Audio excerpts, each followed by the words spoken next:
Greetings.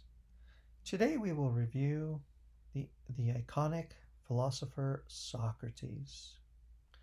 In today's presentation, we will go over the ideals of that which manifested Socrates as a philosophical gadfly, his method, known as the Socratic method, Socrates' conceptions of knowledge and ignorance, and the very well-known trial and death of Socrates.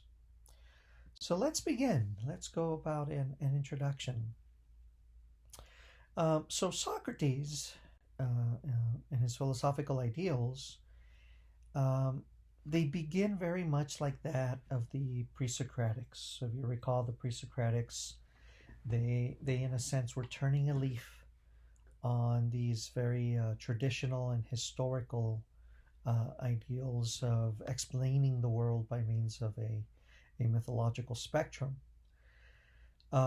Socrates has the same ideals, right? He's very skeptical, right? He's very speculative that indeed the world is framed and formed through, an understanding of these mythological ideals, sort of thing, right? So instead, in speculating about the formation of the world, he first and foremost speculated, right? He didn't necessarily reject. I'm not sure if that's the correct way to frame it, but I think there is a type of rejection, but he did it in a way that was more by means of inquiry. So if you think about what the pre-Socratics were doing, the pre-Socratics were inquiring about the formation of the world, or the existence of things, whether it's metaphysical or epistemological, that they were doing so by attempting to frame a more logical explanation of the existence of the world, right? Now it's been noted historically. It's been noted that some scholars have said that Socrates did indeed try to go about the route of that of the pre-Socratics. In other words, to try to come up with some type of metaphysical explanation. So when we think of Socrates, you don't really think of Socrates as a metaphysical philosopher, so to speak, right? A philosopher that comes up with these ideals of the in the metaphysical sense. And so some of the scholarly research said that Socrates actually comes about, and he in a frustrating manner says, I can't do it. I don't have the means to give anyone an answer in the way in which my pre-Socratic philosophical colleagues did so. So Socrates, doesn't take that path. He doesn't take the path of the pre-Socratics, because what the pre-Socratics were doing is they were indeed manifesting an answer, and not necessarily that they're philosophers, right? So they're not manifesting an answer, so to speak, but they're manifesting a possibility. They're saying, look, philosophically, is in the metaphysical sense, are these ideals true? Thales and Anaximander and Anaximenes, Pythagoras, Parmenides, Heraclitus, Democritus, all these many pre-Socratics, that the routes they took to providing a possible answer. So Socrates doesn't do that, right? But he speculates. And I think that's at the core of him as a philosopher. He's the master speculator. Any answer that's provided for Socrates, he speculates about it, right? And it's, again, he's not looking to just reject things. He truly and sincerely wants to understand, right? He wants to inquire and says, look, I'm questioning it. I'm questioning it not for the sake of just questioning it. I really want to try to come up with an answer, but in order for me to come up with an answer, I have to first break down presupposed assumptions about things, right? And I think that's valuable. A lot of I know a lot of maybe listeners are saying, well, how terrible, that you live your life just questioning any possibility of truth. But isn't it better to live a life that's more sincere and truthful than one that just passively accepts um, maybe assumptuous claims, right? I mean, I don't know. I don't know. I mean, it's tricky, right? We only live one life, and it's complicated, right? But in essence, I hope this sets up the contextual spectrum of what the paths that Socrates was bringing about. So, first section, the philosophical gadfly. And before we get to this idea of what noted Socrates as a in this seemingly terrible nominalization as a gadfly, right? We don't like gadflies, so to speak. Let's learn a little bit about his background, right? So what is it about his background that eventually got to led to him being noted as a gadfly? Socrates, of course, he's one of the most iconic philosophers, if not the most iconic philosophers. When people hear the name Socrates, everybody already immediately associates that as a framing of wisdom, right? Even if they don't really know the philosopher, so to speak. But he was born, and a little, past the midway point of the BCE time era, and he was indeed born in what's known as the back then the epicenter of the world, Athens, right? I guess we can call it the New York City of today, so to speak, right? So he was born in this place that allows for a great deal of or seemingly, right, as we're going to learn later on, the presentation didn't quite turn out to be so, but what seemingly seems to be the at the time the most democratic or seemingly democratic uh, um, um, place in the world, so to speak. Socrates, so he's born and raised in Athens, right? Socrates also, when we think about him, he's generally thought of as this, I guess, uh, just a wise old man, right? But he wasn't just a wise old man. I mean, he was, as a member of Athens, um, ethically, he followed in line with the rules and laws, and part of those ethics noted him to participate in what's known as the Peloponnesian War, which was a very long and bloody war. There in this image, you see him right at the center, and you see him dragging a young man off the horse and protecting and saving him. We'll learn a little bit about that man. In the middle, that man is noted as Alcibiades, right? Socrates saving Alcibiades, was probably half his age, so to speak. But he was he was a warrior too, right? Um, I mean, I hope I'm not simplifying the sense, but he was indeed a very courageous, level-headed, and steadfast individual, right? Not only was he a wise gentleman, he indeed was an ethical, courageous participant, right? In what's known as a very, very, trying war, so to speak, right? So he was a soldier. In terms of his civilian life, he's noted as somebody. Indeed, he was very intellectual, but despite his intellectual sophistication, he was and not only that, but he also had these very high moralistic ideals, right? Ethical ideals, uh, um, notably ideals like justice. Um, so his ideals, they could have been brought about and spoken about in a very pundit-like, esoteric ivory tower type of sense, right? He could have come out and says, look how much I know. But he wasn't that type of guy. He wasn't. He was very plain spoken, and um, um, um,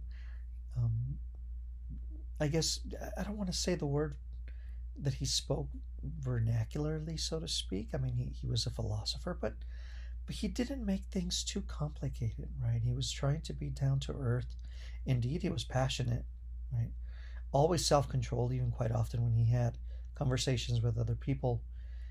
Other people, frustratingly, were the ones that lost control when speaking to Socrates. Right? I mean, he was so patient, and he was very he brought about a logical thought of things, right? Um, and as we'll see later on, also he indeed um, thought about and conceived of concerns for a spiritual self, a self beyond that which was the body, that which was beyond the physical. Right? He's the son of an individual by the name of Sophronicus. Not sure if I'm pronouncing that correctly. But his parents were Sophronicus, who was a stonemason, sculptor, right? Not quite the sculptures that you're witnessing in the image, or the sculptures that we're familiarized with the Athenian context, but he was a sculptor nonetheless. At least it's understood he was a sculptor of some sort, a stonemason of some sort.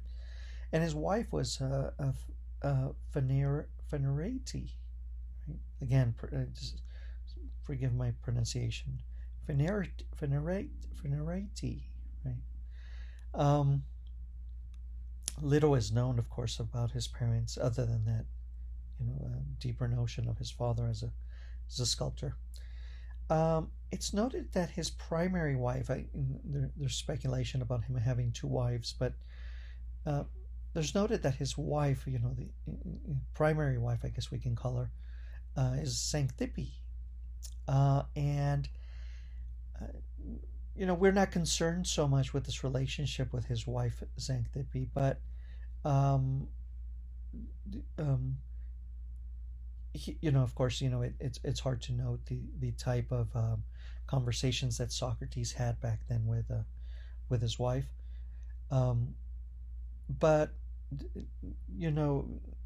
he's a philosopher who's frustrated everybody, and by notions of this image here by the author Otto van Veen, you see Xanthippe, pouring probably urine down Socrates there. It's not water, it's probably urine. And Socrates just deals with it, right? It's, his probably I guess assertive wife, so to speak, right? She wasn't just a walkover, oh, you're the wise Socrates, so I'm going to submit myself. No, probably probably she didn't want to argue with Socrates, so to speak, and comes about and pours a little bit of urine down Socrates' cloak and back, which is interesting. He did have, history shows he had three sons. Now, there's not a lot noted about his sons. We'd like to believe that they followed in his footsteps, but it's hard to say that, and the reason it's hard to say, we lose a lot of writings in history, due to warfare, and we lose a lot of writings due to the elements as well. But it's noted that he had three children, three sons. Lamprolachus, Sophronicus, probably naming him on behalf of his father, and Menexenus. Right?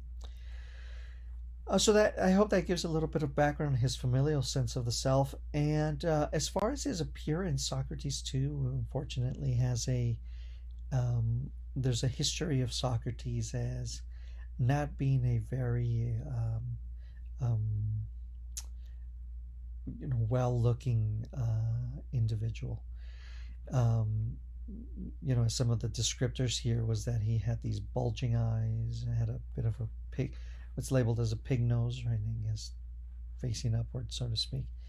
I had a sense of these excessive outsized lips, that he walked peculiarly, um, that he wasn't very aesthetic in the sense of, labeling him as a slovenly mess, and that he had a prominent pot belly, right?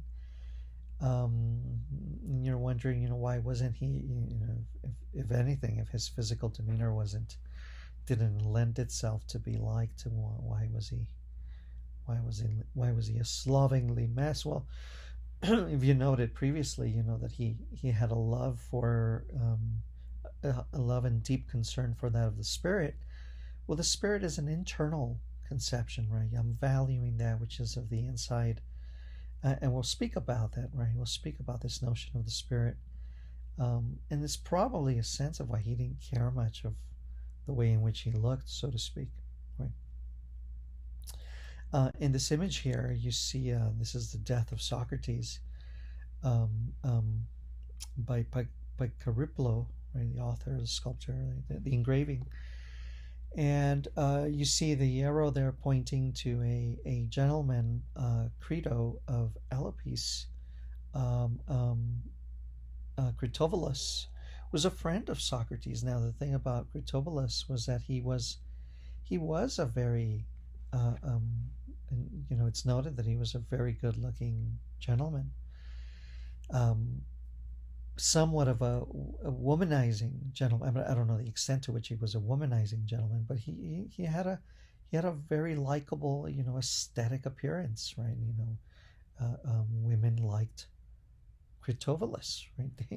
Not a lot of women liked Socrates, right? At least by aesthetic notions, and again, it's hard to say too what these aesthetic notions are, because over time, the way in which we perceive what beauty, so to speak, comes to be, and it quite often, it's what society seems to dictate and seems to define for us.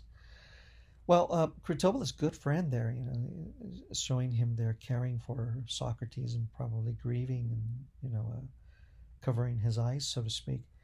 Um, he at some type of get together, a gathering in which, and here's the thing about Socrates. Socrates had a lot of friends, and he was often invited to these parties, so to speak. And that's how engaging he was in his talks.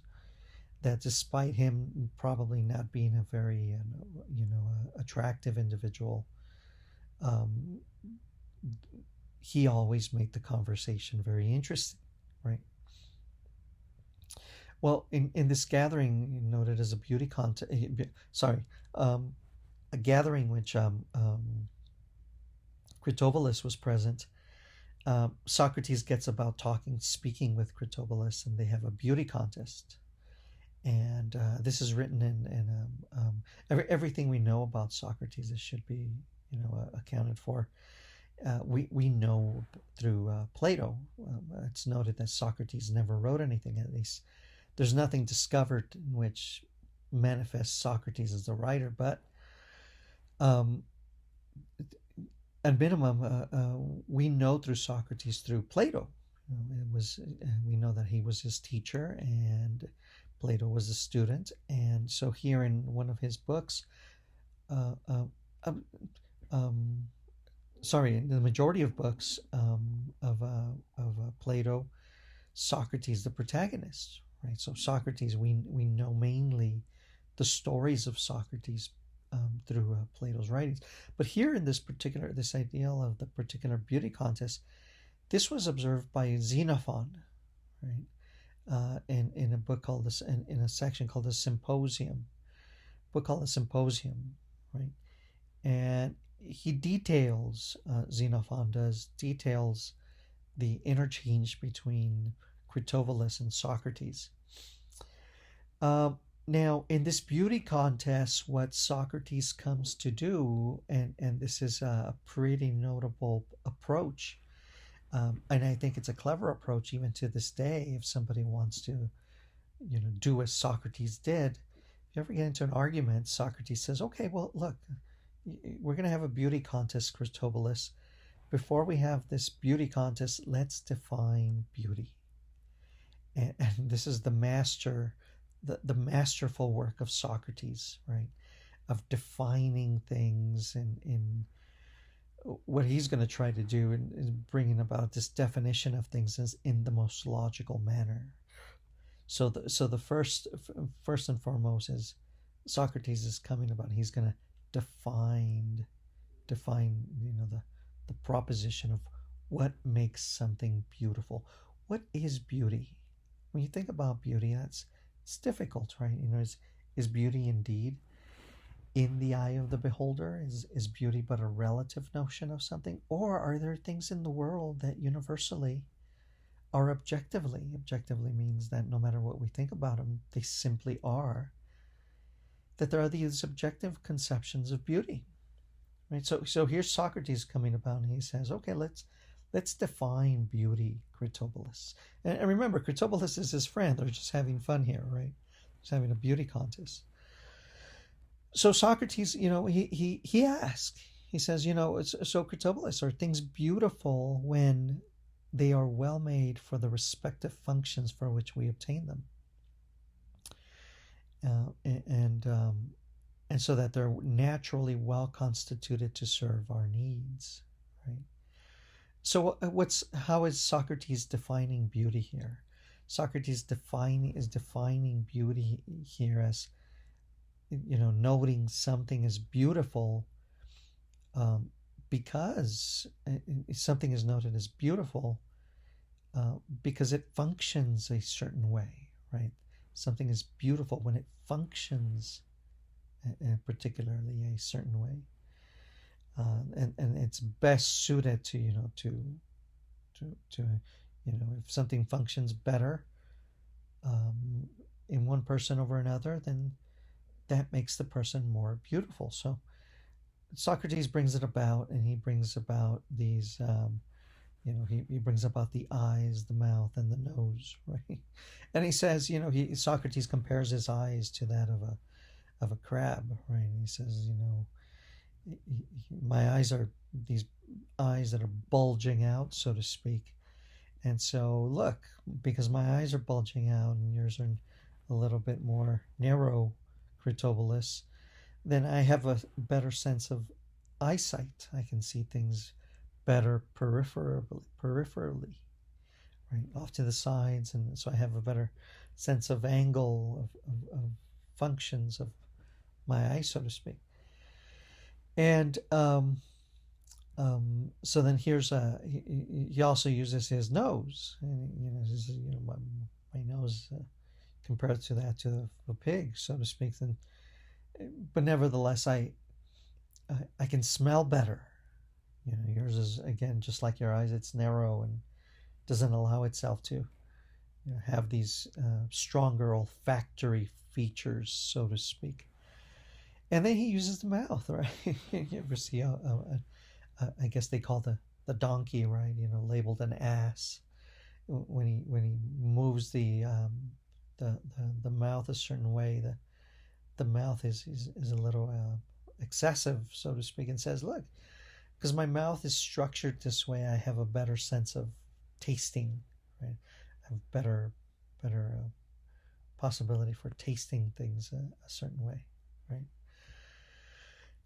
So, by logic, Socrates argumentatively embarrasses Socrates, and in the process, he's being friendly there in that conversation, but he's not looking to make Critobulus uncomfortable. He's simply he's being Socrates. He's using logic. In a humorous sense, ultimately, that it goes to voting, and people ignore the logic, and they wind up giving the victory to Critobulus anyways, right? But Socrates made his point, right? He says, look, these things have functions. More often, however, what made him more influential is not are not those playful tokens. Although when you hear Socrates talk, you can see he's happy. He's in a sense joyous to be engaging in these exchanges, and of his influence, um, in comparison to those people he's talking to, he makes things very unsettling, right? That's at the core of his deep noted arguments, so to speak. He makes people uncomfortable. And why does he make them uncomfortable? Well, he gets them to observe their beliefs. Whatever it is you're coming to believe, let's have a conversation about it. And in the process, you're quite often your beliefs are undone, right? And if you note people's beliefs are rooted in the external, in the sensory. You know, how many individuals in the world are not today in search of some notions of fame, money, power, pleasure, right? We're human, right? There's a sense of human nature of the things we need out in the world, and so Socrates, what he does is, he brings about this questioning notion of these framings, um, and so um, Socrates,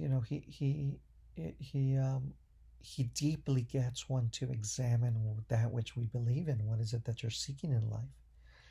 And one of these individuals, who really shouldn't even have bothered with Socrates is a gentleman by the name of Alcibiades. If you remember, he was that soldier there in the Peloponnesian War. That at least in that picture, he was that soldier that was generally um, what's the word, rescued by Socrates, right? But Alcibiades, if he was indeed a person who was just enthralling himself by means of uh, uh, I guess these sensory applications of the world, um, he didn't need Socrates, at least not in the sensory sense, in the sensory sense of fame, money, power, pleasure, sort of thing, because Alcibiades is, of course, comparisons are hypothetical, but one comparison could be that he's very much like Elon Musk. Elon Musk today is a very wealthy man, but he's also a man who seeks wisdom, so to speak. I'm not sure if Alcibiades was somebody who seeked wisdom, but he definitely was an individual who um, um, was very wealthy, right? As a matter of fact, he used his wealth in a way that many people didn't like him. Scholars, there's a notion of a scholarly lecture in which Alcibiades, there was a horse race, and in a democratic sense, the good thing for Alcibiades to do would have been to just take one of his horses. He's wealthy, so he can breed the best horses in all of Athens. So at least give the people of Athens somewhat of a fighting chance, right? To have some type of say so in this race. Well, what does Alcibiades do? Because he's very wealthy, he takes three horses, three very fine bred horses, and in the race, at the end, who winds up being granted, first, second, and third. Well, they're Alcibiades horses, and of course everybody's upset, saying, you're so unfair because you're monopolizing the race, right? That's the kind of individual Alcibiades was. Is very pompous, I guess. Very in the wealthy sense, very egocentric, and by those tokens, eccentric. He could do what he wanted, but nevertheless, in having this association with Socrates, is um, Socrates had an impeccable influence on him, so much so that, quote, uh, um, Alcibiades expresses, he is the only person who ever made me ashamed, which you might think might not be in my nature, and there is no one else who does the same. This is from one of the Plato's books, The Symposium. Now, in if you think about this quote here again, think about the individual. Alcibiades is a very wealthy guy who, should be indulged. Of course, I'm speaking very superficially here, but Alcibiades should be indulging in his wealth and fortune, right? But instead, he says it's true, And I talk to this guy, and I have to actually I avoid him. I avoid Socrates. I don't want to deal with him because he makes me feel ashamed, and no one, no one else I talk to makes me feel as ashamed as Socrates does, right? Whether that shame is for notions of wealth or notions of pleasure, in the promiscuous sense, so to speak, right? Um, Socrates makes him feel ashamed. Okay. So in these conversations for Socrates comes to note ultimately that nothing in life, not these sensory applications of wealth, of fame, of power, of pleasure, those are relatively insignificant in comparison to caring for the soul, right? And now this is interesting, this conception of the soul for Socrates. Indeed, if you think about notions of faith today, it's similar. Socrates indeed, he emphasizes and he heightens this notion of this inner sense of the self, and just in parallel to Plato, Socrates, probably Plato was strongly influenced by Socrates indeed, um, is that the soul, this inner sense of the self, is superior to anything. So how do you care for the soul? How is it that you bring about a strengthening for the soul? And if you think of a comparison to, let's say, the body, how do you maintain the body healthy? We all generally want to live long, healthy lives, so to speak, right? It's no fun to be sick and ill and things of the sort. Um, what do? Well, we eat right, right? We work out and we do things. We sleep well. We try to sleep well. Sometimes it's difficult, but most people would say, yeah, a good sleep, exercise, and eating well is going to prolong your life, and you're going to have a longer, healthier, stronger life, so to speak. Well, Socrates comes about and he says, irrelevant. I'm not saying irrelevant, but Socrates is going to say, not important, right, so to speak. What's important above anything else, and this probably gives explanation for his slovenly mess of an aesthetic appearance of sorts, right? What's most important is the soul. The shell that you see on the outside. What is this? This is just a superficial, perception of myself. What I really am is my inner sense of the self, my soul. That's who I really am. And so I want to strengthen that, right? I want to strengthen the inner being, not this external being. I want to strengthen the inner being. And how do I strengthen that? Well, I strengthen that with knowledge. Right? Knowledge is not going to make me healthier in the physical sense, right? Or prolong my life in the physical sense. But I'm already an eternal. If I am indeed a soul, I'm already eternal. I don't need to worry about a prolonged life, so to speak. I'm already eternal. So if I'm already eternal, I need to strengthen that sense of the eternal self. And how do I strengthen that?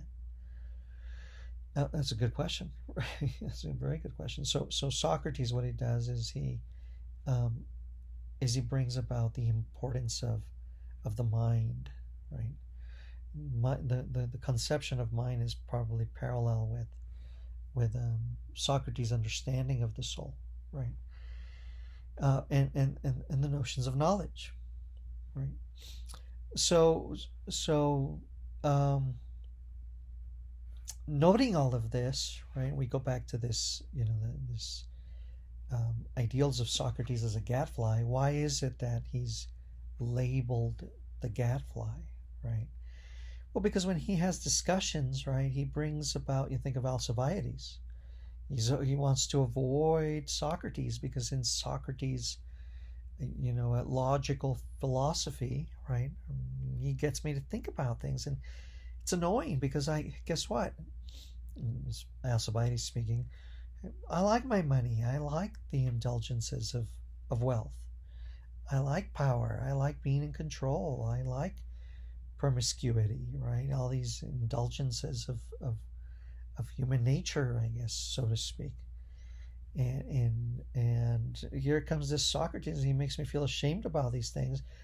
It's annoying. Get away from me, Socrates. Now, I'm sure there's a lot of scripture that notes Alcibiades appreciating Socrates, but he's nevertheless a gadfly. And if not to Alcibiades, we're going to see a couple of other discussions. Alcibiades comes to be this annoying person who's frustrating me in my beliefs, what any beliefs that I might have. He's going to frustrate me because he undoes them. He dilutes and destroys my beliefs, so to speak. And so Socrates does it with this notion of knowledge, the importance of knowing things, right? And it's this empowerment of the self that strengthens him in his or strengthens his notion of the care for the soul. Okay. So that's Socrates, a little bit of background on Socrates and his beliefs. So now, this second section we'll observe the Socratic method, what Socrates noted as a method. So what is the Socratic method? The Socratic method, Socrates is noted for this method. The Socratic method is in essence a question and answer dialogue in which propositions are methodically scrutinized to uncover the truth. Now, I should note that one important word there, or probably the most important word there, is the truth. This notion of truth, right? Whatever it is we believe, is it the truth? And how do we know it is indeed the truth?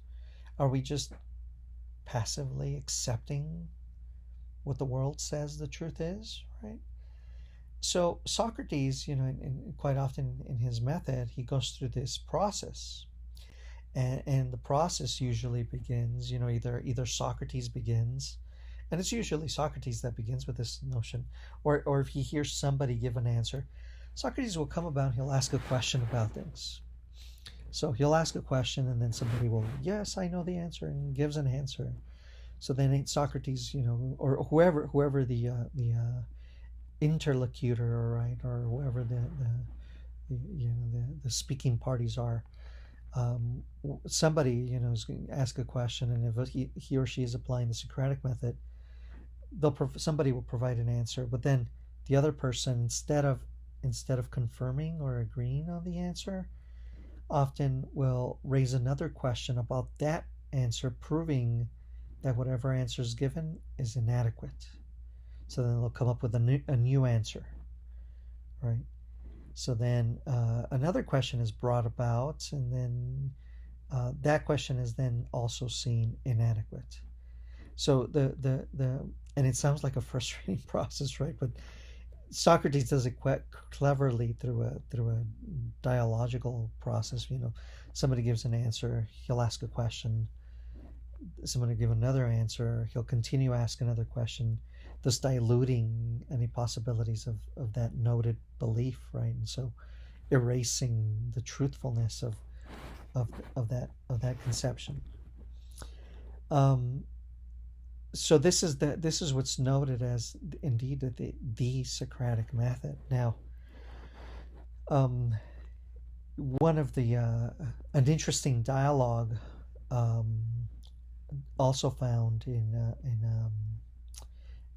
Plato's books, right, is this conversation that Socrates is invited to, like this bazaar, or like this, to the market, right? And they're having a discussion about the occurrences at the market. It's kind of like a bazaar. You go and there's all sorts of activities and things of the sort. In this case, there's like praising of the gods and people selling things, perhaps. But so anyway, Socrates goes about and he's having a conversation. Gosh, I forget the name of the gentleman he's having a conversation with. Anyways, a political figure by the name of Thrasymachus, he comes into the picture because there's a conversation about what justice is. What is justice? And this person comes in and he assertively says, justice is whatever is in the interest of the strongest. We sum up and it's might makes right. So again, this is a conversation that's taking place in a very, very famous book, one of the most well-known books by the writer Plato, is a book called the Republic. Now the Republic, this he in a discussion there of conversation between Socrates and Thrasymachus, this question of justice is not just brought up here, it's part of his moral spectrum, of Socrates' moral spectrum. But let's observe here in this conversation with Thrasymachus the manner in which Socrates comes to dilute this conversation. So again, Thrasymachus is a very well-known figure. And he's not noted in a lot of writings, but he's at least noted there in this. We know he's a figure of some power, right? Political figure of some sorts. And so he says, justice is, question, what is justice? And Thrasymachus says, justice is nothing else than the interests of the stronger. Now let's, it's easy to discard Thrasymachus today, at least on the surface, because you're saying, hey, that's kind of a bullying approach, right? But Socrates isn't he's not going to make any claims, he's not impulsive. He's going to be thoughtful and reflective about it, and he's going to come towards Thrasymachus, and he's going to question him about it. So he comes, here comes Socrates, and remember previously, what does he do? Well, he tries to, if you're defining something as the truth, he wants you to define your proposition. So what does Socrates do? He says, what is the meaning of this? In other words, he's asking, help me understand what you mean by the interests of the stronger. What do you mean? And this is the brilliance of Socrates, right? It almost sounds silly, but and annoying. He's after all the gadfly, right? But he's gonna question Thrasymachus. He's gonna say, what do you mean by the stronger? And he refers to Polydamas, right? So he says, is Polydamas, the pancreatist, is stronger than we are? That to eat beef is therefore equally for our good, who are weaker than he is, and right and just for us? So he says, hey, look, do you mean, excuse me, do you mean Polydamas, who's like this gymnast, pancreatist, this athlete? He's certainly a very, very strong figure. And I guess I can imagine Polydamas as this burly, very muscular, type of individual. He's stronger than we are, so we want to follow suit. Should we eat as much as Polydamas, or not? Is it indeed good for us to eat, these massive amounts like Polydamas, or exercise excessively Polydamas? Immediately, that probably really frustrates Thrasymachus. And Thrasymachus, okay, look, no, it's not what I mean by stronger, not in that athletic sense. He says, and Thrasymachus responds and says, as the government must be supposed to have power, the only reasonable conclusion is that everywhere there is one principle of justice, which is the interests of the stronger. So here's Thrasymachus coming about and saying, Look, power is it's this it's this sense of power, of political control, right? Um, so this is interesting now. He's saying, look, it's justice is whatever the systems of power dictate or say. Well, that's for us today, it's a little sketchy. You say, you mean these people in power, so to speak, that it's whatever is in their interest. All right, and so then Socrates, he's going to question him. He's going to say, do you admit that it is just for subjects to obey the rules? Okay, so these people who make the power, whatever rules they come about, you're saying that if we follow them, that's justice? And Thrasymachus says, yes, I do. And so let's think about this. Does Thrasymachus have any weight in this? Today when we think of some political, failures, it's easy to turn this down. But when we see a law, right? Why do we have red lights? If we don't have red lights, and is it okay to just take the red light? Well, no. We have to follow. We do indeed have to follow the laws. Whoever put these laws in power, it makes sense, because if we don't follow the laws, then bad things are going to happen, and that seems to be unjust. So maybe Thrasymachus is right. Maybe Thrasymachus is right in saying, yeah, we should follow those in power, and we should follow at least, at minimum, the laws. And we have to follow the laws, because if we don't follow the laws, then there's going to be chaos. My life is in trouble, so to speak. So maybe there is some credibility here to Thrasymachus' argument. But Socrates comes right back, and he says, but are the rulers of states absolutely infallible, or are they sometimes liable to error? Are these rulers who make the rules, are they faultless? They don't make any mistakes? Or is it noted that they indeed are probably going to make some mistakes? Well, Socrates is going to come out and says, well, Thrasymachus is going to come saying, Thrasymachus is not an idiot. He's going to say, no, look, I get it. Yeah, it's probably not unlikely that they're going to make some mistakes. They are liable to err. The Socrates. Then in making their laws, they may sometimes make them rightly and sometimes not. Thrasymachus says, true. Yeah, they're going to make mistakes. Sometimes they're going to make laws that they're not very good laws.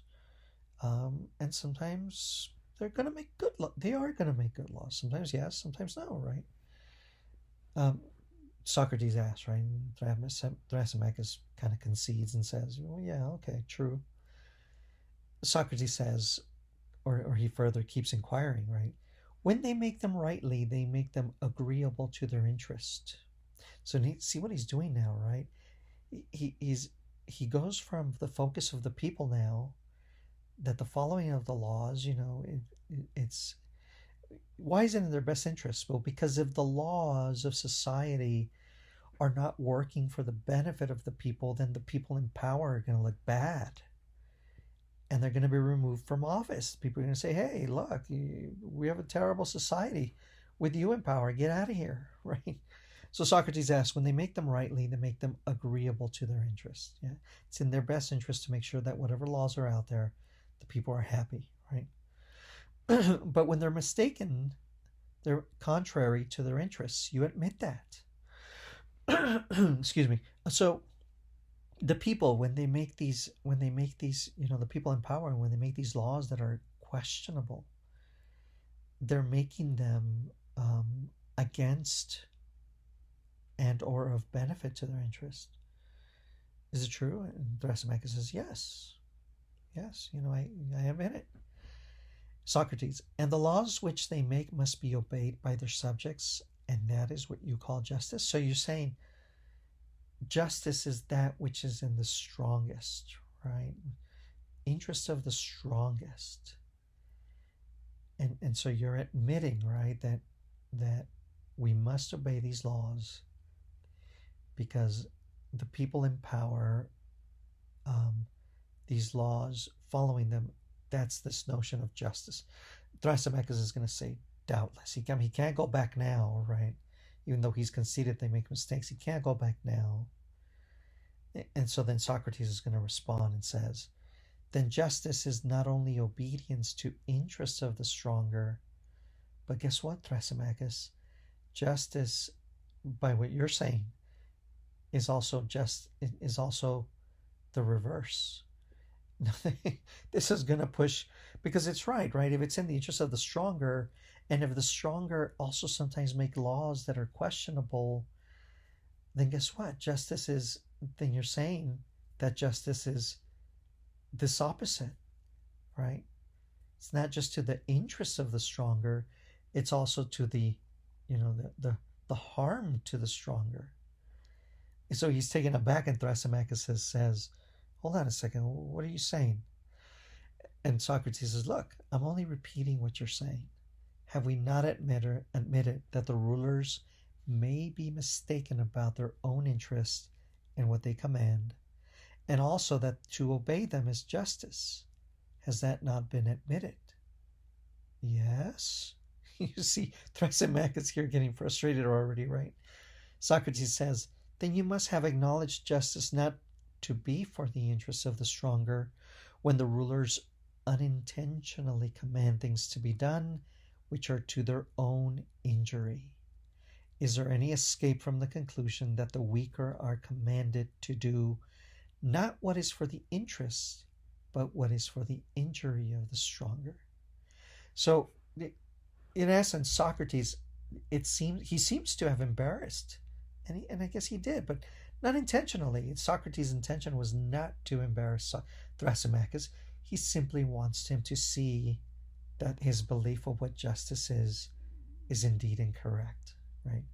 And so he makes his claims of justice absurd. This strategy where you flip things around and you make them see that whatever their propositions is an absurdity. This is a notion. This is a strategy called reductio ad absurdum. Reductio ad absurdum. So let's define this definition, which is exactly what Socrates just applied here in a little bit, right? Reductio ad absurdum, again, it's an argument form in which a state of statements is assumed, and absurd or false statements are derived from the set, showing that at least one of the original statements must be rejected. So the statement that he said, justice is in the interest of the stronger, and Socrates shows him that this interest of the stronger is also reciprocal with the injury to the stronger. So what the definition of what Thrasymachus defined it as,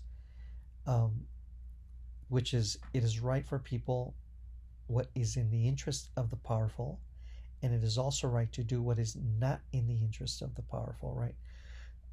So if you're following the laws, right, sometimes the laws are harmful to society, and if it's harmful to society, that it's harmful to the powers that be, because the powers that be are the ones that guide these laws, so to speak, right? So Socrates also shows that these powers that be are unjust. Reductio ad absurdum. Okay. All right. There's a section called Euthyphro, right? As we go through this section of Vaughan's Living Philosophy, but the section of Euthyphro, we'll observe it. This is the occurrence, at least chronologically, of a conversation with a gentleman by the name of Euthyphro that Socrates has just before he enters the courtroom, right, in his trial. So we'll look at that a little bit further, right? Let's move on to the next section. The section is noted as conceptions of knowledge and ignorance. Okay. So here, as we're looking at this section, we're going to observe one of the because Socrates, previously Socrates was labeled a sophist. What does that mean? Is that he's but a rhetorician, that he's a great persuader. Uh, but we'll see the differences between Socrates and indeed the sophist, because if he's indeed a sophist, then Socrates is no longer telling the truth. He's just a great persuader, right?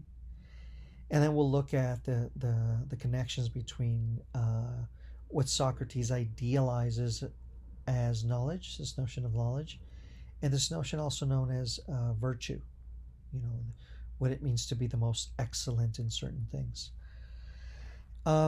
And also, we'll get deeper into understandings of what Socrates says of why, he notes that nothing can harm a good man, and indeed that the unexamined life is not worth living. Okay. So historically, again, he grew up, as noted at the beginning of the presentation. Socrates did in fact, I shouldn't say in fact, right? At least the inquiry of scholars shows that Socrates, he tried to do what some of his pre-Socratic philosophical colleagues did, trying to come up with a metaphysical answer to explanations about the world. But Socrates, he relates and he notes that he couldn't, at least by scholarly inquiry, that he couldn't do it. I can't come up with these. I can't come up with these with an answer in the metaphysical sense. Instead, I'm going to inquire and deeply question things. So the sophists in great, they're noted as great argumentators. So remember, sophists are these itinerant professors. They're these professors that are traveling, and their interest, notably, is make money. They have to, you can't blame them. They have to make a living. They have to feed themselves, right? I think Socrates was blessed in that he had a lot of friends, and so a lot of friends, it's hard to know what Socrates did for a living, right? A lot of people say, Socrates was often helped by, all his acquaintances. And not just acquaintances, some of them were noted friends, wealthy friends. Alcibiades, one of the wealthiest, Elon Musk of Athens at the time, right? Critobulus, also noted figure. Anyhow, there is indeed a difference between Socrates and the sophists that we noted previously that Plato aligned, and saying that, hey, look, Socrates is not interested in money, right? He's interested in getting to the truth. And it's quite often telling the truth frustrates people. It doesn't really get people to like you very much. That's why people call him the gadfly, right? And here comes the annoying Socrates again. He's going to ask me all these questions. He's going to frustrate me and get out of here. I don't want to deal with that, right? Because Socrates is...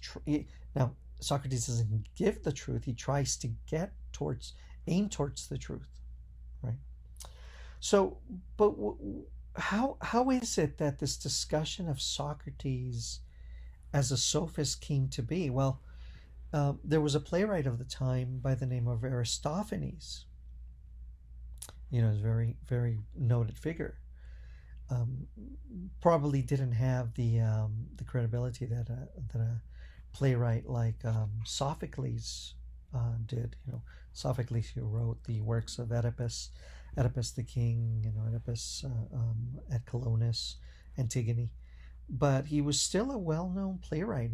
People remember back then people didn't have televisions or cell phones or computers, so they sought entertainment wherever they could, and so it was by means of these playwrights, these noted as poets. And so Aristophanes here, he writes this. He critiques Socrates, whether he did it directly or indirectly, who knows? But he writes this. He writes this a play entitled "The Clouds," right?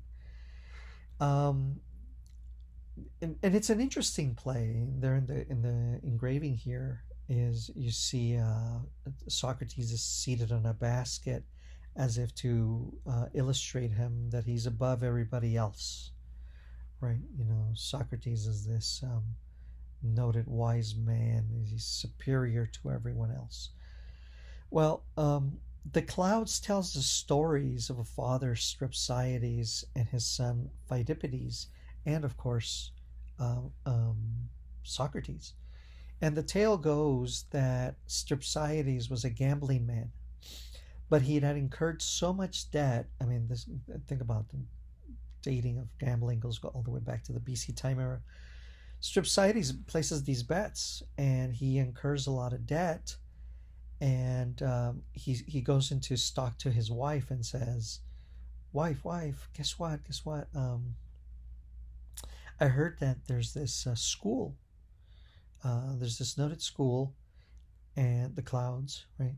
And that they teach you how to be brilliantly rhetorical, brilliantly persuasive, and in the process of being brilliantly persuasive, you get to, um, I'm going to be able to convince these powers that be not to charge me for that which I owe. So I'm going to go enlist in this school." So of course, Strepsiades, his interests are not to get to the truth of things, right? He enters the school. Of course, Aristophanes is not going to show Socrates in a good light here, but Strepsiades goes. He's an older man, and he goes through, I guess, a couple of tests, and immediately Socrates says, "Get out of here." He doesn't tell him like that, I'm sure. He says, "I'm sorry, you don't have the competence to be a member of my school. Off you go." And so then he goes to his wife, probably heartbroken, but then he says, "We can send our son, Pheidippides. Pheidippides can go to the school. And as he's there, he learns the craft and he comes back. He can teach me, or he can go on my behalf and convince these other, the loan sharks, right, not to charge me for these gambling debts." So there goes Pheidippides. Pheidippides being an obedient son, he goes and he's learning. He gets accepted. Yay, good news. Enters Socrates' school, the Clouds. And as he's there, he goes back to the household, and the more he's learning at the Clouds, according to Aristophanes, the more he has less of a need to listen to his parents. And if Pheidippides comes to tell his father and mother and says, "Hey, look, I realize that I know more than you and I'm wiser than you, so why should I listen to you?" So he becomes this rebellious teen, so to speak, right? And he defies his parents. Um, and then in the process, he's illustrating Socrates as that he's imposing these you know these aggressive, very assertive, egocentric, my way or the highway type of conceptions onto people in his philosophical prowess, right? Anyways, this seems to be the light in which Aristophanes paints Socrates, that he teaches people how to be sophist, how to be superior in the argumentative sense, and superior also in the moral in the ethical sense, that I'm superior to you. You have nothing to teach me, so why bother? Particularly in child to a parent, right?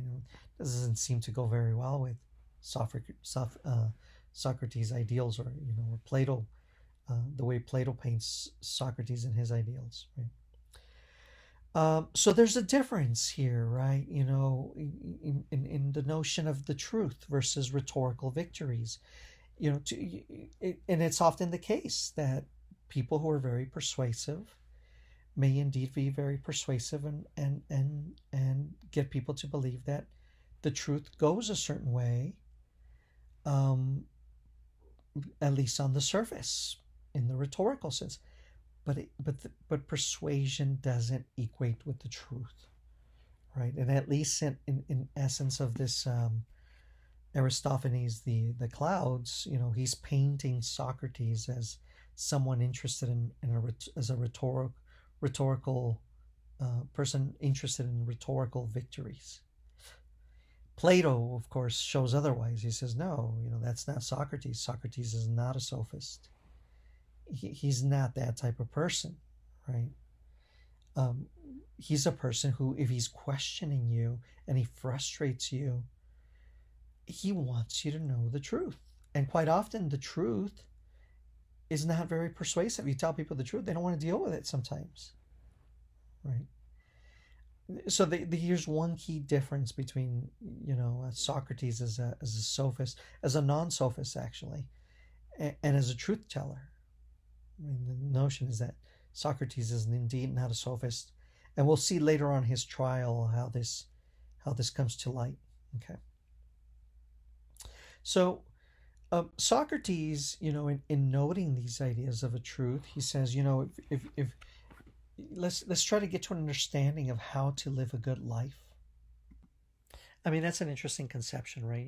It's an important question, I believe, how to live a good life, right? Well, if you recall previously, at the heart of this notion of living a good life is Socrates' claims of caring for the soul, that the true self is not an interest in that which is external of ourselves, that the true care of oneself is to observe a care of the soul, right?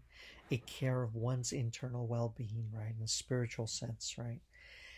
Um, and he notes that doing wrong damages the soul, right? Because if you're doing some type of ethical damage, then you're showing a lack of wisdom, a lack of knowledge, right?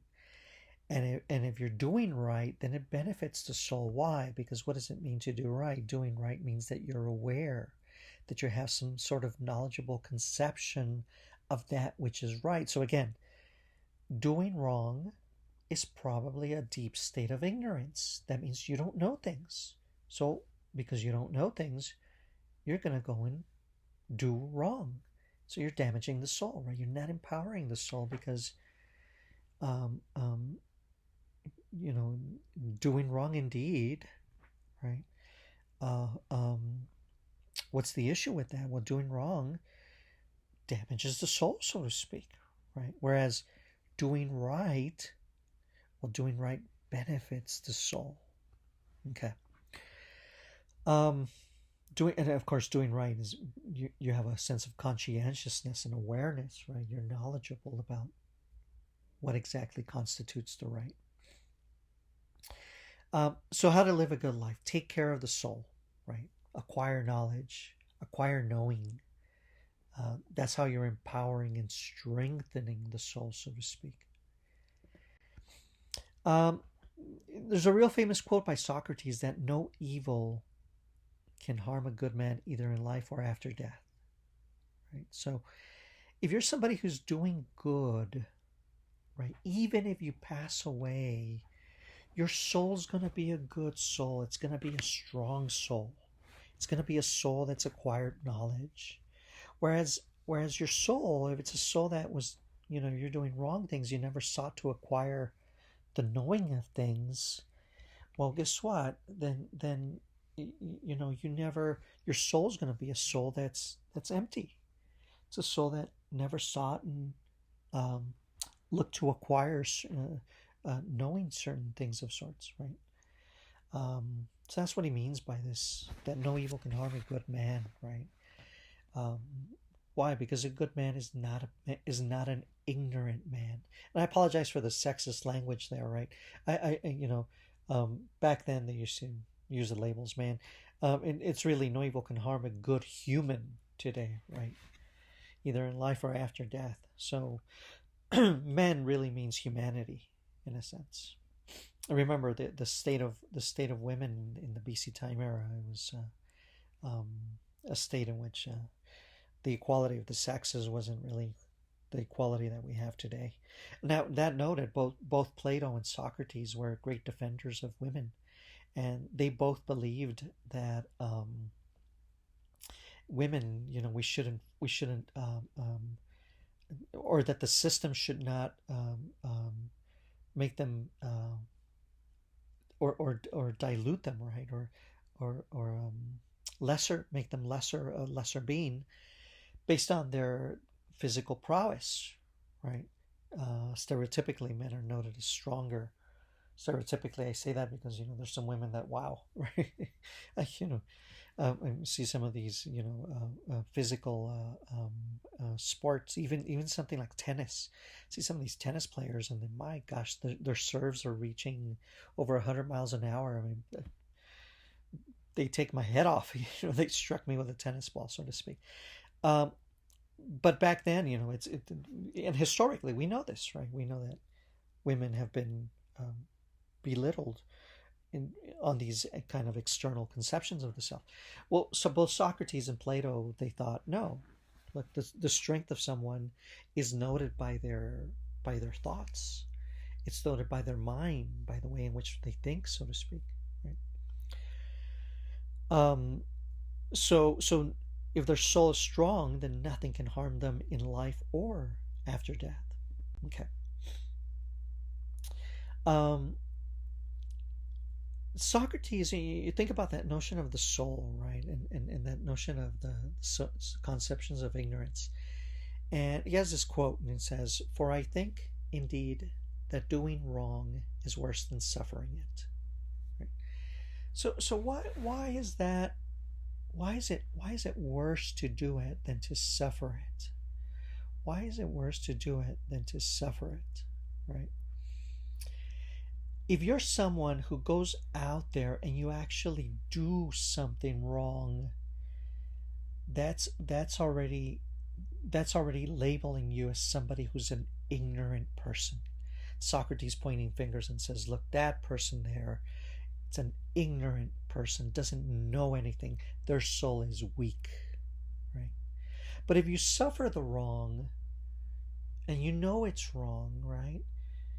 Your soul is okay, right? But they're harming the physical self, but your soul is okay because you're a knowledgeable person, and it's actually the person that's doing it with a weakened soul. That's the worst off of the two, right? Because they're an ignorant entity. And in the afterlife, according to Socrates, the more knowledgeable soul is going to be much more successful, right? At least conceptually, so to speak. This leads to Socrates' belief that thus doing the right thing and being excellent, aka being virtuous, it's attributed to knowledge, right? So virtue is knowledge. Being an excellent person, a person who does the right thing, right? A person who's courageous and knowingly is courageous. A person who's honest is knowingly honest, right? A person who's humanistic. All these excellent, virtuous things. What are they attributed to? They are attributed to knowledge. Okay. So virtue, if you're a good person, it's because you're a very knowledgeable person, right? And so if you're knowledgeable, you know how to apply that sense of the good to your acts, to your actions. Okay, this is shown in Plato's book, one of Plato's books called the Meno. Okay, so again, knowledge is going to make you a more virtuous person, so to speak. Okay. So Socrates, he says one tends to naturally pursue the good if one tends to know more. If you're a knowledgeable person, you tend to be someone who, in essence, promotes that sense of the good. Those who do not know what the good is are ignorant. Okay. Virtue is knowledge. Virtue is knowledge. I hope that quotation makes sense. And what about this quotation? The unexamined life is not worth living. Okay. Well, if you're a person that doesn't will himself or herself if you're that person, um, then then then what's going to occur? Um, um, what's the word? You're going to look for these external things, right? Status, wealth, power. I mean, the things we I hate to say it, but the things a great deal of people, if not the majority of people, seek to pursue in today's world. And can we blame each other, right? I mean, it's kind of the way society's structured, so to speak. Socrates says that you're not examining the soul there, right? Because you're just passively accepting that as the truth. And so your inner sense of being is generally going to be empty. So that brings about a weakened state, so to speak. And this is what he means by the unexamined life is not worth living. I mean, it's very interesting, right? That if I'm somebody who goes through life and I'm saying, well, gosh, I got to take care of the self, but I keep attributing my sense of the self to this external sense of my physical being, right? And I got to have more money. I got to have a home. I mean, again, it's difficult, right? But I got to have a home. I have to have money. I want to live life. I want to feel pleasures, right? I want to eat good foods. I want to go to beautiful places, right? I mean, the pleasure of traveling, right, so to speak, right? Socrates says, look, I'm not saying those things are bad, and he doesn't, right? He doesn't necessarily say directly they're bad, but he says those things are secondary. They're secondary to a healthy soul where you're looking at the inner sense of being. And it's not that those things are bad, but you got to make sure that you're not saying that those things are a truth, right? That those things are a truth, right? And this is what he means by the unexamined life is not worth living. Okay. Alrighty, so we are in the final section, and this final section is his trial and unfortunately his death by means of this trial. So let's get into it. Socrates' trial and death. So in this section of his trial and death, we're going to summarize his arguments, the arguments that he makes to the Athenian jury, and we'll evaluate them a little bit. Right, we'll get to a deeper understanding of what constitutes the notion of his arguments. We'll also relate the explanation of why he's labeled a wise man, and the misconception of and the misconceptions that lead to, or back then that led to him labeling him under umbrella of having such an evil fame, so to speak, right? And of course these are, I would say, ignorant people, so to speak. So what's at the core of Socrates' trial and death, of his trial, so to speak? Well, you had a group of individuals. At the center of those individuals is an individual by the name of Meletus. At least this knowledge is the paintings that Plato gives us about Socrates. So the first and probably most severe one is that Socrates was disrespecting the gods, right? Remember, he's a very skeptical person. So he's trying to undo these mythological conceptions as the truth, and in doing so, then there seems to be the belief that, okay, look, he's being blasphemous, right? And also there's this sense of corrupting of the youth, right? That in his conversations with the youth, date back all the way back. Look back to Aristophanes, who was painting Socrates as a sophist who was indeed corrupting the youth, so to speak. So here's Socrates, and he's facing these allegations, and of course, they're heavy because if he's noted as being guilty, then he's going to lose his life.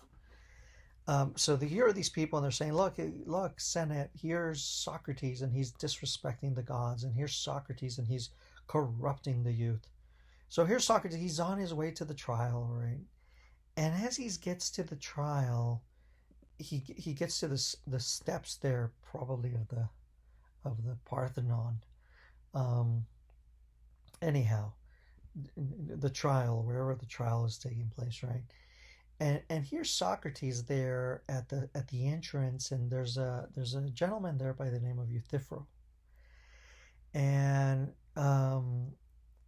Socrates asks him, "Hey, Euthyphro, are you here to see the trial? Are you here for the trial?" Right?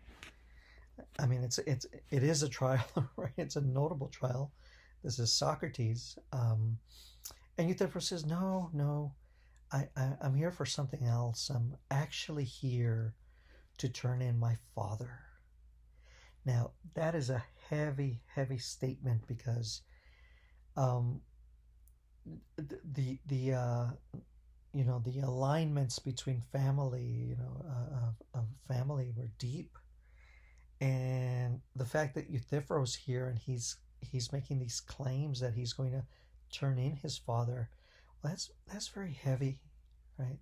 It's very heavy, and it kind of actually um, uncomforts Socrates. Of course, Socrates is not going to demonstrate it, right? He wants to think about this deeply, but he says, "Okay, well, tell me about this, Euthyphro. What's going on here? What do you mean you're going to turn in your father?" And Euthyphro goes about the story, and he says, "Look, we have hired labor. So they're in the house. We have these beloved servants, but we hired this labor for the house. And this laborer, he comes and he kills one of our servants. So my father goes and he goes out there and he grabs this laborer, and so he binds him and he holds him. He says, "Look, I need to call the authorities. I need to bind you and I need to hold you. I'm going to put you here in this hole here so you don't escape.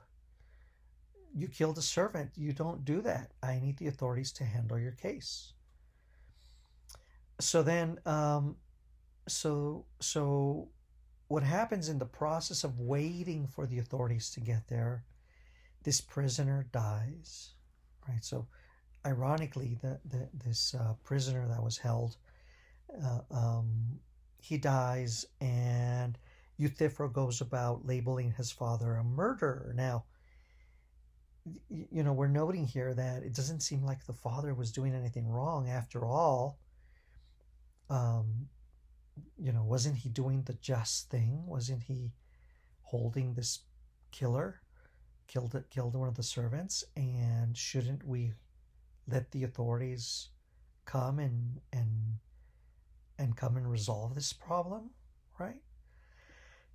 So, he asked this question to Euthyphro, and he says, "Hey, what leads you indeed to want to turn in your father? Wasn't your father doing the right thing?" He says, "Well, yeah, it seems that way, right? Yes, it seems that way, but you know, regardless, my father still took a life, and in the eyes of the gods, um, if I don't turn in my father, I am not being pious. I am not doing the will of the gods, right?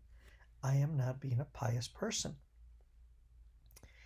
Um, so ultimately, um, Socrates brings about, there's this somewhat analogy, um, historical analogy of, you know, he says, I should follow in the gods' actions. And so, in the Roman sense, of course, we're not in the Roman sense by any sense.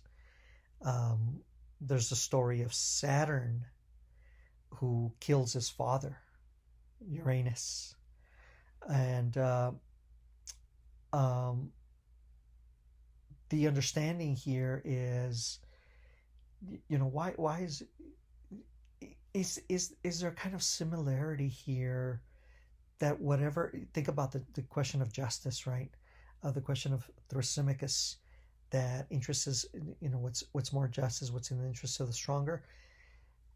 We want to do the will of the gods. Well, here's Saturn killing his father, and then later on, um, Zeus, and then I'm going to take it back to the Greek sense, to the Greek gods, Cronus, right? Saturn's the Roman labeling of Cronus, so to speak. Here's Cronus, the Titan and the father of Zeus, um, Prometheus, and Hades, and he wants to kill his children. So the children, what do? They want to go right back and kill their father, so to speak. Anyways, here's this mythological tale, right? That Euthyphro's grounding himself on. He says, look, I need to do the will of the gods. I love my father, but he killed a man, and the gods supersede my father. So Socrates has to be real careful here, because obviously he's not going to be able to disprove that Zeus, Hades, and Prometheus don't exist. I mean, these are already societal and cultural beliefs, and so he's got to be cautious because he's already going on trial for this anyways. So instead, he flips the question, and he says, he asks him a question. Okay, all right, Euthyphro, I see what you're saying, but answer me this question. You're saying if you don't turn in your father, you're not being a pious person. And Euthyphro's going to say, that's right. I need to do the God's will.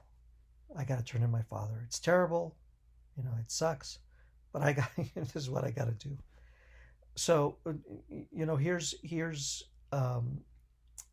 Socrates, and he says, okay, all right, Euthyphro, let's get to the bottom of this then. Let's help me out. What does it mean to be pious? Right? And so the framing question that comes about is something good because the gods say it is good? I mean, here you have the example of Cronus killing his father, and then you have the Hellenistic gods killing Cronus, right? Is something good because the gods say it is good?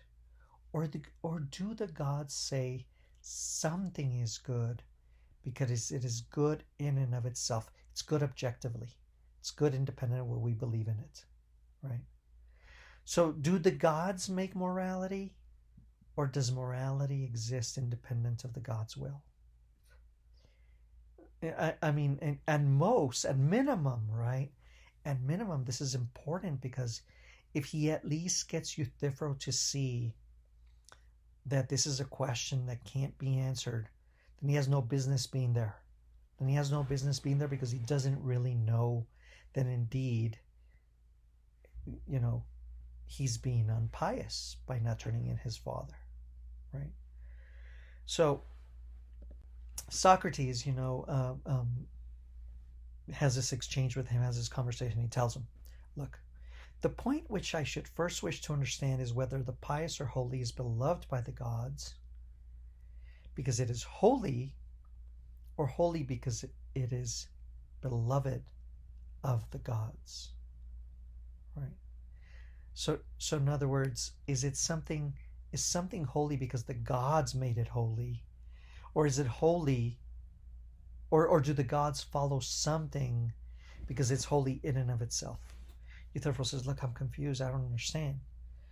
All right, so it says, we speak of caring and we speak of being carried, of leading and being led, of seeing and being seen.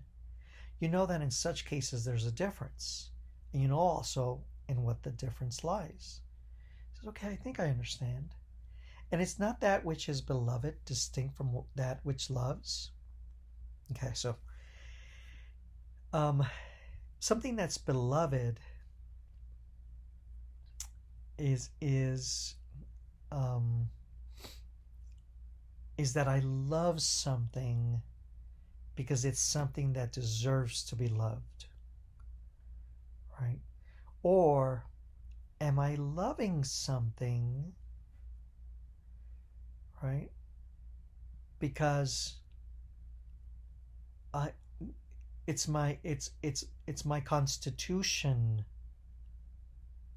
and because it's my constitution, then it deserves to be loved, right? So should I love something because it deserves to be loved, or should I love something because it is mine, right? All right, and so Euthyphro says, okay, I think I understand. So Euthyphro says, okay, certainly. Is that which is carried in this state of caring because it is carried, or for some other reason? That is a reason. And the same is true of what is led and what is seen. True. Okay, so we're just so here Socrates is just setting up the framing of the differences between pious, for that something is pious because um, um, the gods say so, or something is pious because it's pious in and of itself. It's not because the gods say so. It's just pious in and of itself, right? So Euthyphro says, okay, true. Any state of action or passion implies previous action or passion. Does it suffer because it is in a state of suffering? But it is in a state of suffering because it suffers. Do you agree? So let's look at that one more time. So let's say there's an action, right, or a passion about something. Does it suffer because it is in a state of suffering? Okay, so there's something suffering because it is in that state. Or is it in a state because it suffer? Right? So is something pious because is something pious because the gods say it is pious, or is it pious in and of itself? So if the gods say, oh, you have to think like of the Aztecs, you have to sacrifice a pure breed, right? Then the person should feel honored because that's sumptuously what the gods want, right? Or is the sacrifice something that the gods love in and of itself? I mean, it's a tricky question, right? And so here Socrates is going to get it to pious, to the idea of piety. And what do you say of piety? Is not piety, according to your definition, loved by all the gods? Yes. It is loved because it is holy, not holy because it is loved? Yes. But that which is dear to the gods is dear to them because it is loved by them, not loved by them because it is dear to them. So Euthyphro says, true. So then Socrates says, look, for one, is of a kind to be loved because it is loved. This notion is noted as theophiles, right? Or the other, the scion, is loved because it is of a kind to be loved. Right? So is something to be loved, right? Because the gods say so. Or is it loved because of its objective nature that it is to be loved? Thus, when I ask you what is the essence of holiness to offer an attribute of being loved by all the gods, tell me once more what holiness or piety really is, whether dear to the gods or not,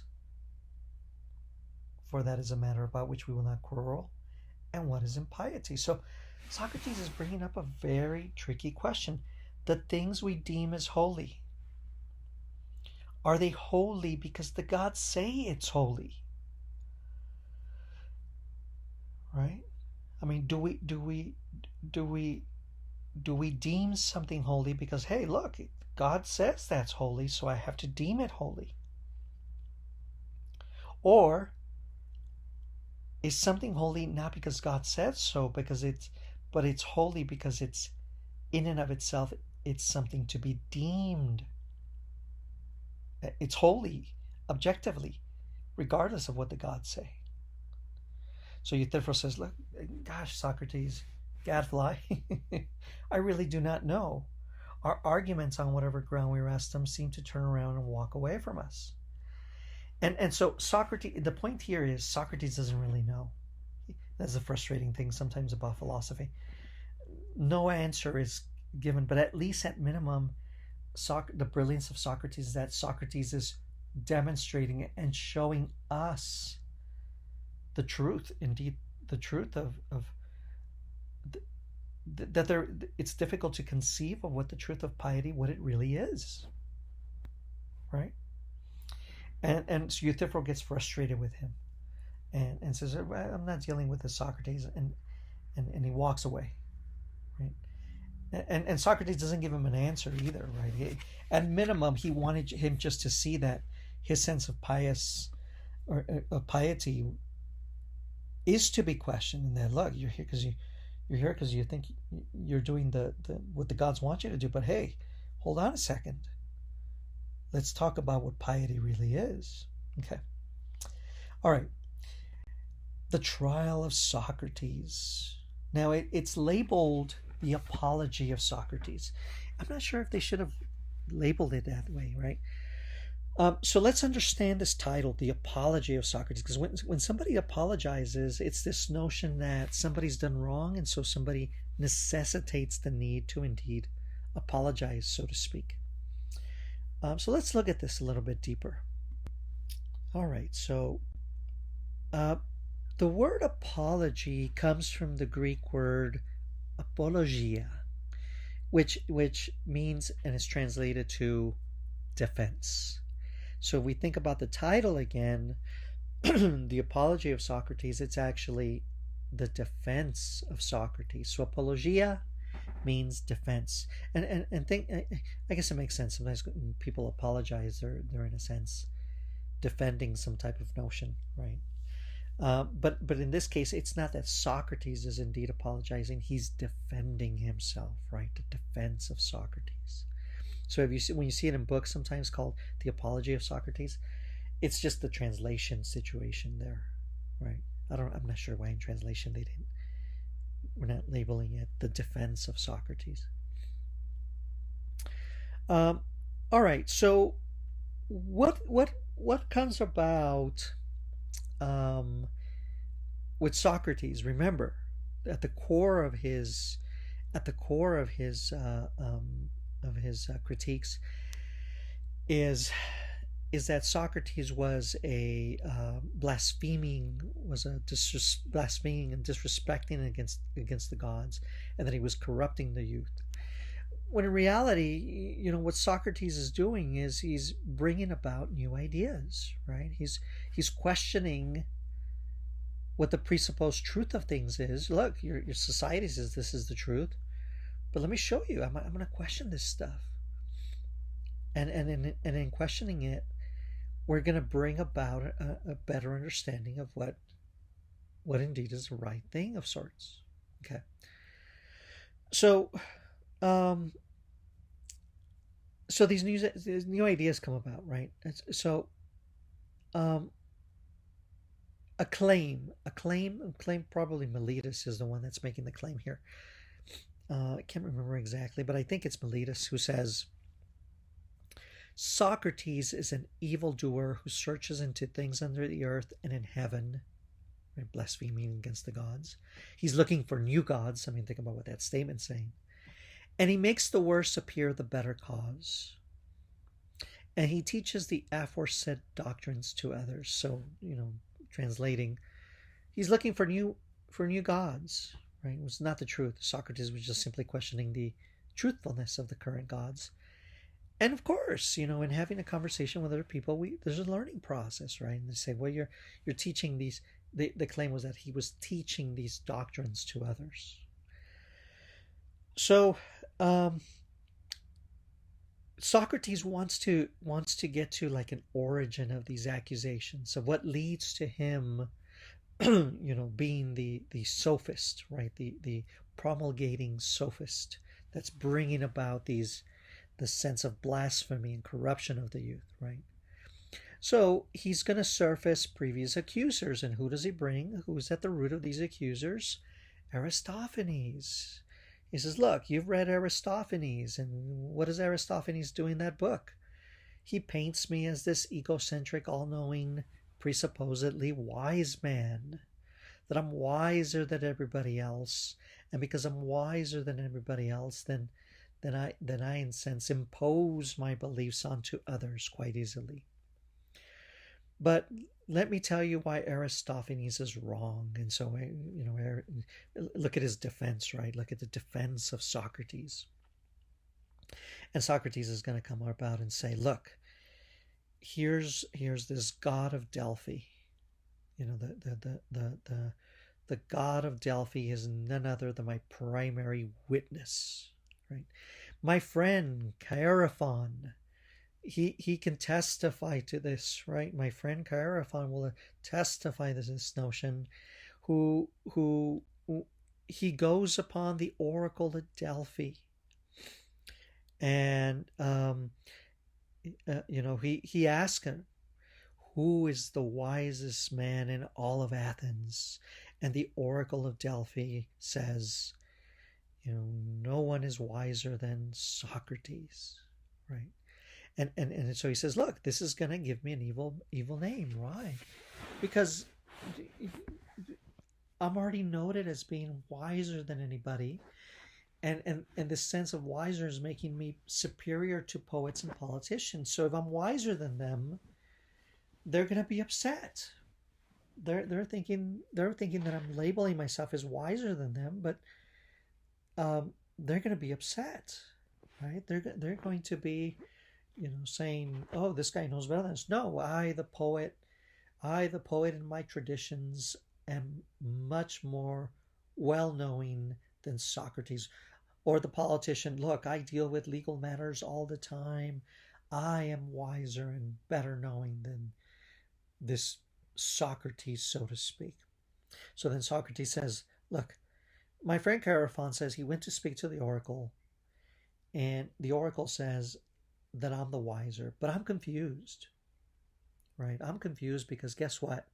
I'm here and I testify upon you and I tell you straightforwardly that God, now notice what Socrates is doing. He's not blaspheming against the gods. If anything, he's respecting the gods. God only is wise. Socrates knows that in his wisdom is in truth worth nothing. So whatever I claim is the truth, who knows if it's the truth? I don't know.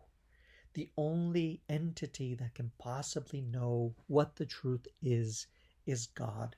God only is wise. Socrates, speaking in the third person about himself, Socrates knows that his wisdom is in truth worth nothing.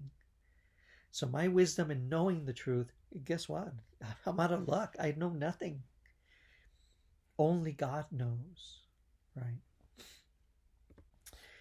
He continues, young men of the richer classes often imitate me. And then those who are examined by them, instead of being angry with themselves, are angry with me. This confounded Socrates, this villainous misleader of youth. Right. So Socrates, again speaking to himself in third person, says, "Look, I talk to these youth. I have conversations. I never presuppose any assumptions. I just ask questions. And what happens? What do? They go out there and they try to imitate me, right? They say, look, I'm doing like Socrates. They imitate me, and in imitating me, right? They upset whoever's speaking with them, right? Probably some political figure. Again, so who's the richer classes with politicians more often than not. They're seeing these young men who are making these presuppositions, and look, I never told them any assertions. All I did was have conversations with them, asking them questions. They go out and imitate me. How is that on me? Right? How is that me being the villainous misleader of truth? Right? So the present day accusers um, are the figures of Meletus, who represents the poets, the symbolic nature of Plato's writing, Anytus, who is representative of the craftsmen and politicians, and Lycon, uh, who's on behalf of the probably sophist, the rhetoricians. Now, in the court, Anytus and Lycon, they bring in the accusations alongside Meletus, but I think they're smart enough. I think they're smart enough that when this goes to argument, they don't want to be seen as fools. So what do? They kind of walk away, right? They're still there in the courts, but they kind of like hide away. And the only one that's kind of silly enough is Meletus. And so Socrates goes straight to Meletus and he asks him, he says, okay, look, you're saying I'm corrupting the youth. Meletus, I'm going to ask you a question. Who improves the youth? And right away, Meletus, he's going to label this system, this foundation of society that actually influences the youth. And he says, look, what's the laws? The laws influence the youth. It's us, the politicians here that influence the youth. And then he says, well, who instructs and improves the youth? Right? Who gives out these laws? What's the judges? Are the judges the only ones? Well, no, it's also the senators. Right? So it's only our legal system that guides and improves the youth. Well, no, it's the parents. No, it's society. Everybody influences. So you mean to tell me that every Athenian influences the youth? Everybody except Socrates? You see, Socrates is done here. He says, you're saying I corrupted the youth, so you're saying I'm the only one who's had a say-so with these youth? Right? You just told me it's the laws, the judges, the senators, every Athenian. So you've mentioned everybody except me. So you mean everything everybody else has said is okay except what I said? Right? And then here's so then Socrates says, look, I'm not stupid. Look, do not the good do their neighbors good and the bad do them evil? Do I corrupt them intentionally? I am likely to be harmed by him, and yet I corrupt him and intentionally too? He says, look, Meletus, if I harm these youth, and they're my neighbors, am I not to be harmed by them as well? Right? But either I do not corrupt them or I corrupt them unintentionally. He says, look, I know if I do them harm, they're going to do harm right back at me. I'm an old man. It's not in my interest to do them harm. Right? So either I corrupt them intentionally or at least I do so unintentionally. So that on either view of the case you lie. Why? Back then there was a law that if you did something unintentionally, you cannot be found guilty. Right? It's like if a lawyer's defending you, you killed somebody accidentally, the law's going to change a little bit, right? You're not going to be seen for murder in the first degree. You're maybe manslaughter, and you'll probably, not have to do death row or something, right? So he says, if my offense is unintentional, the law has no cognizance of unintentional offenses. Yeah, the law doesn't apply to me because I did not do. If I did so unintentionally. All right. So that's his argument. That's Socrates' defense against the corruption of the youth. And now he talks about a defense against the gods, right? So he says, look, I suppose you mean, as I infer from your indictment, that I teach them not to acknowledge the gods which the state acknowledges, but some other new divinities or spiritual agencies in their stead. So here Socrates is a little confused. He says, "Are you saying I'm an atheist? Or are you saying I'm looking for other gods? Because that's what you seem to have said in your indictment against me. And here Meletus kind of shoots himself in the foot. He says, I mean the latter, you're a complete atheist. And Socrates is almost laughing. He says, friend Meletus, you think you're accusing Anaxagoras, and you have but a bad opinion of the judges.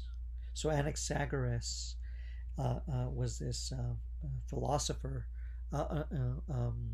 who um, speculated with the other divinities of sorts, right? If you fancy them ignorant to such a degree as to not know that those doctrines are found in the books of Anaxagoras the Clazomenian, who is full of them. He's saying, look, who do you think you're talking to, right? It's, Anaxagoras the Clazomenian. Go look at those threats in his books. Don't come to me, right? I never came up with any claims that I was an atheist of sorts, right? I never came up. There's the idea that there's a belief of these other divinities. Well, and just like the pre-Socratics were coming up with different interpretations of mythology, so too was other people coming up with other possible divinities, right? So Anaxagoras the Clazomenian, in his books, he did some writings where he was speculating about other possible divinities of sorts. So he says, look, I'm not coming up with other divinities, in sort of thing, and nevertheless, you swear in the indictment that I teach and believe in divine or spiritual agencies, new and old, no matter for that. He says, look, in your indictment, you're saying I believed in other gods. If I believe in other gods, then how can I be an atheist? So neither do I believe in these other divinities like Anaxagoras, nor am I an atheist by your claims. And so he undoes Meletus's argument, right? So here Socrates absolutely crushes the indictments against him, corrupting the youth. And he undoes, it really embarrasses Meletus in his claims against him in his defense, right? So he goes for the first round. They need to figure out if Socrates was indeed guilty, right? Guilty or innocent. And in a sense, it should be noted that what Socrates was promoting was this notion of daemon. I know daemon sounds around like the bad word, a demon, right? But it's not a demon. Daemon, I guess you can, to a certain extent, you can kind of configure it as a spirit. It's the inner spirit, right? Daimon, the inner spirit of sorts, right? That source between the fully spiritual world and the physical world, so to speak. And it's in this core that I guess Socrates is saying, look, I'm talking about an inner spirit. I'm not talking about gods or me saying that there are no gods. I'm just saying, let's try to get to what we know, right? Let's try to get to philosophize about what we can know as the possible truth. Daemon, spirit, right? The inner spirit, the self, the soul. So when it goes to court, they, and you can figure the corruption nature of things, that Socrates was labeled guilty. Why? Because these three accusers, right? These three accusers, they represent, the poets who are like the foundations of culture and society, the politicians, and then the sophists. So you have the infrastructure there of the way society works. And here Socrates representatively is like a symbol that undoes the presupposed truths of any of these foundations. So like in our society, if you look at politics, if you look at culture, right? If you look at maybe, the claims of humans, to a certain extent, with careful analysis, we can see that maybe truths are not really truths, right? But neither are we saying that they're not truths. We're just saying, look, I have speculations about it, and I'm trying to get to the truth. And by trying to get to the truth, I'm asking questions, gosh darn it. Anyways, they label poor Socrates guilty. Now, after they label him guilty, they have to figure out if he's going to be, what they're going to do. Are they going to alienate him to another, you know, region? Are they going to have him do some jail time for so many months, or the worst of all, death, right? I mean, and the unjust nature, at least the way Socrates, Plato plots out his story of Socrates. It seems like Socrates' defense was he embarrasses, or at least he makes a pretty darn good claim, how he's not the corrupter of youth. Makes a pretty darn good claim. He's not an atheist, or he's not a corrupter of the divinities, right? Anyhow, out of 500 jurors, 280 label him guilty, meaning death, right? To 220, right? Socrates accepts it. Obviously not happy about it, I'm sure, but he ends with a claim. He says the only good is knowledge, and the only evil is ignorance. And it's almost, forgive me for this comparison, right? But there's this Christ-like sense where he says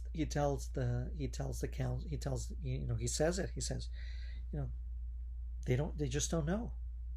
It's like when Jesus says, forgive them, Father, or forgive them, Lord, for they know not what they do. I'm not saying, by no means am I saying Socrates is Jesus, but there's a Christ-like comparison there, right? And the only good is knowledge, the caring of the soul, and the only evil is indeed ignorance, right? So upon the decision to, where Socrates, in essence, he's accepting the verdict. Obviously, again, he's not happy about it, but he's a just man, right? He's not one to look to cheat the system or to alter the functionings of the state, so to speak. Well, he's going to drink the hemlock, but in the process, I can't remember which of his friends shows up one day. There's Socrates there at the cell, and he tells Socrates, he says, Socrates, I've paid off the guard. It's getting dark. I've paid off the guard.